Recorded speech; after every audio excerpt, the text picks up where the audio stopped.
we have a paper called Producing Atmospheres, where it revolves around curating a specific environment and using the Space Lab to present your work. You could bring in physical objects as well as creating like digital movies or media or images to then project onto here. It was really interesting to see everyone's projects at the end, and we walked in and each environment was really just unique and creative. It's so fun. Yeah. Is that something that you kind of thought you would do, like coming into Spatial? No, I'm definitely interior design route, and so I had initially gone to architecture school, but decided that Massey Spatial was just like a way more interesting program to me, just because you can do whatever you kind of want and apply it in the way that you wish to. Like, I'll probably go more down an interior design route, but then having access to a bunch of different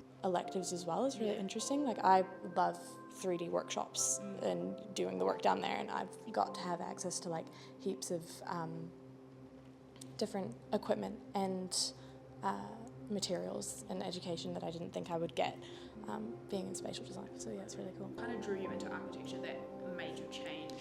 Well, with architecture, it was very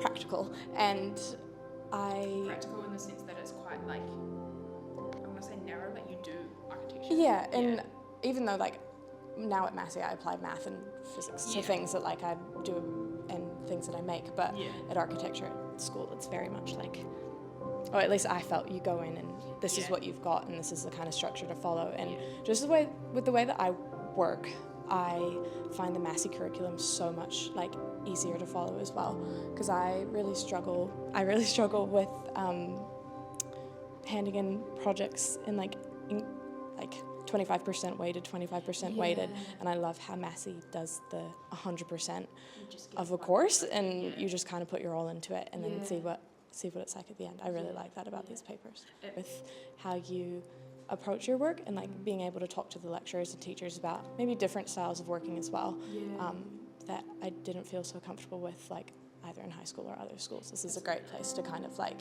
explore and also have teachers that understand your different ways of working, which is cool. Yeah. Cool.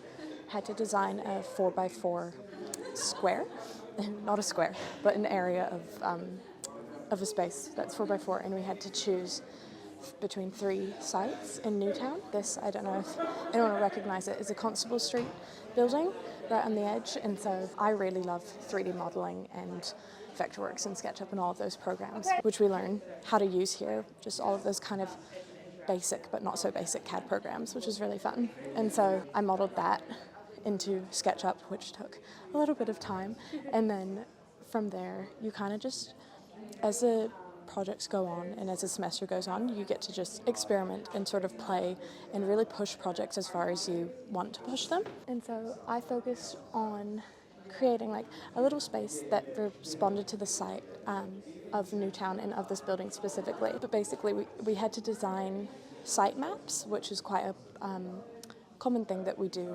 often throughout Spatial.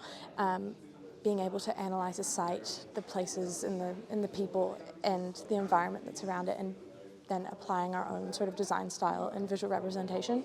So although these are not like maps as you would interpret them typically, I looked at, really just exploring the geological foundation of Newtown.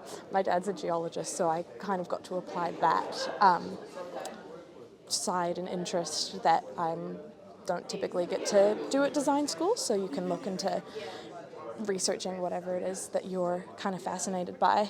And I really enjoy graphic design and visual representations and using Illustrator and Adobe programs. And so I basically just made melting pots of what I interpreted from the site and put them into maps and more graphically designed posters.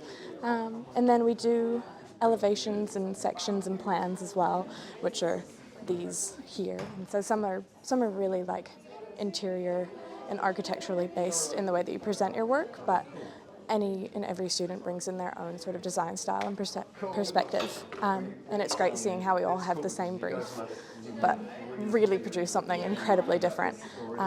So yeah.